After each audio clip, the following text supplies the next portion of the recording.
Wala nang maraming paligoy-ligoy pa, diretso sa punto na. Maiksi lang ang komentaryo, pero diretso sa punto. Maraming kuro-kuro, may tiwali, may totoo. Dito, sa Puntong Diretso tayo. Punto Diretso. Ayan, mga kabunyog, mga kababayan, punto diretso ulit tayo. Oh, ito na. Sinagot na ni Senadora Risa ang bumaliktad raw na testigo niya. Ha? Yung testigo niya kontra kay Kibuloy sa Senate hearings na sinagawa niya. Oh, sabi ni Senadora Risa, sinungaling ito. Hindi niya palalampasin ang ginawa nito at kakaharap ito ng mga seryosong aksyong legal na gagawin nila. Yo? Tama lang yan. Tama lang po yung aksyon na yan ni Senadora Risa. Ha? Kasi parang lalabas dito na lahat ng mga pinagpaguran ni Senadora Risa, yung lahat ng kanyang mga ginawa na hinangaan sa kanya ng taong bayan, yung kanyang tapang, yung kanyang sipag, yung mga Senate investigations na sinagawa niya tungkol sa illegal na pugo, tungkol sa mga krimen at pang-aabuso ni Kibuloy at ng kanyang mga kasabwat, at marami pang mga investigasyon na sinagawa ni Senadora Risa. Kaya nga sumaludo sa kanya ang mamamayan. Kaya nga hinangaan siya.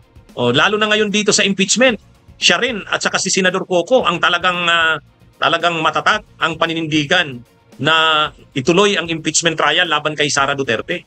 Kaya humahanga ang taong bayan kay Senadora Risa na marami nang nagtutulak sa kanya na posible itong tumakbo bilang presidente o kaya vice presidente sa 2028. Nakaagad namang sinagot ni Senadora Risa na bukas siya na kung talagang pipiliin siya ng oposisyon na maging pambato at kung hindi tatakbo si dating Vice President Leni Robredo, bukas siya. Kaya lang, itong mga mga ginagawang ito ni Senadora Risa, hindi ito nagugustuhan ng kampo ng mga Duterte at ni Digong at ni Sara.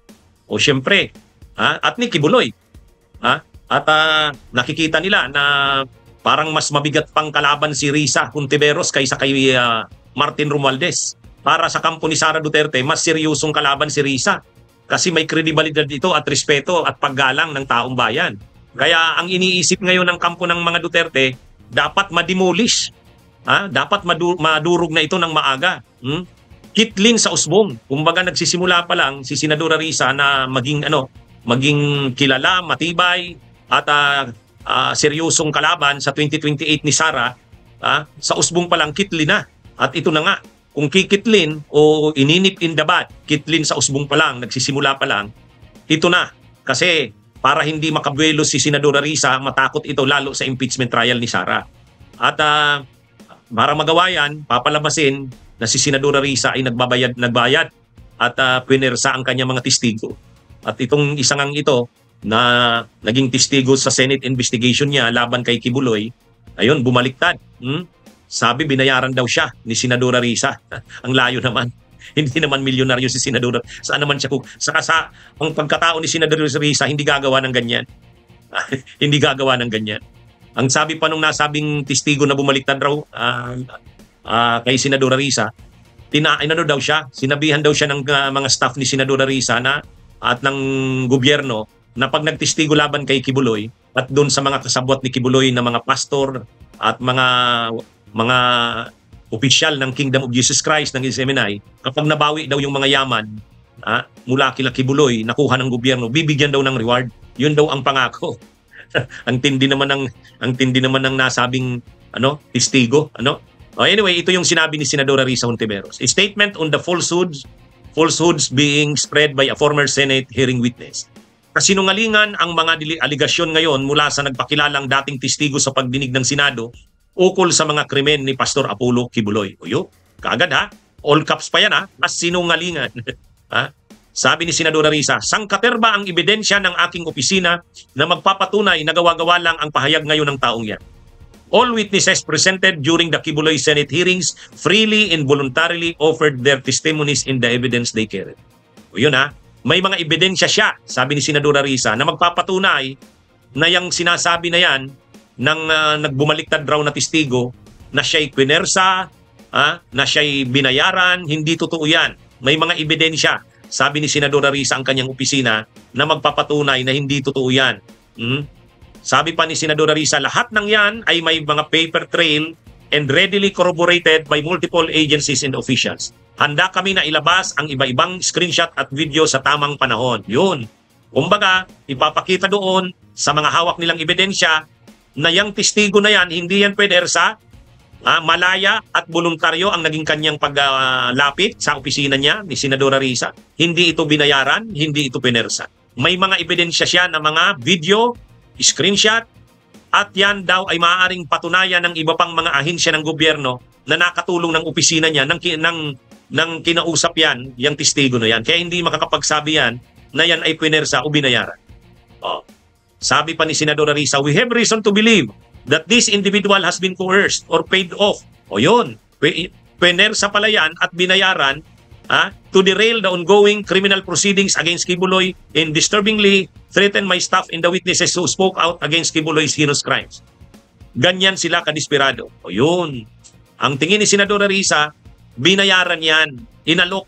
Ang totoong nagbayad dyan at nanakot ay ang kampo ni Kibuloy para magamit, mapahina yung kaso ni Kibuloy doon sa mga kinakaharap niyang kaso katulad ng qualified human trafficking. At yung mga testigo na laban kay Kibuloy ay matakot. Yan daw ang rason niya.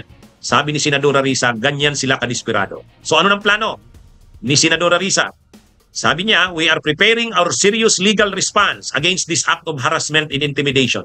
Hindi namin palalampasin ang mga nasa likod ng pananakot na ito. Yun.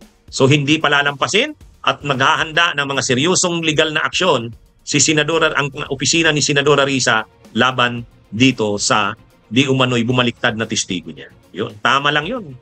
Tama. Hindi dapat palampasin ito. Hindi dapat palampasin. Kaya tayo naman, syempre hindi naman sasabihin ni Senadora Risa yon na ito'y maaaring demolition job sa kanya dahil nagdeklara siya na bukas siyang tumakbong presidente at vice-presidente sa 2022 at 2028. Syempre hindi naman sasabihin yun ni Senadora Risa. Pero tayo sa tingin natin, bahagi na ito ng demolition job kay Senadora Risa. Sabi nga natin, nip in the bud. Nagsisimula pa lang si Senadora Risa na posibleng ang ito'y maging pambato ng oposisyon sa pagka-presidente at vice-presidente. Ngayon pa lang kitli na at magagawa yan sa pamamagitan ng pagsira ng kanyang kredibilidad dahil humanga sa kanyang sipag at tapang ang mamamayang Pilipino. At masisira lang siya kapag may lumabas na yung palang mga testigo niya, mga resource person sa mga pagdinig niya ay binayaran niya o kaya ay pinersa niya. Ito na yon. Ito na yon.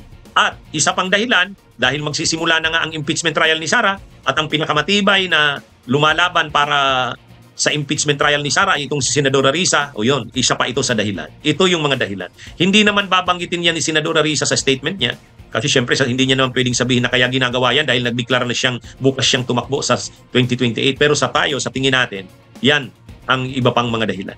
Anyway, so yan, salamat at sumagot na si Senadora Risa. Abangan natin ang sinasabi niyang mga seryosong legal na aksyon na gagawin niya. Okay? Magandang araw. Ito po ang ating Punto Diretso. Bunyog, bunyog, halikan na kasama ka.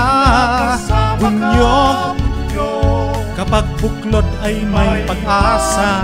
Luzon, Visayas, Mindanao, isa ang pananaw. Sa bagong Pilipinas ang bunyog isisigaw. Bunyog, bunyog.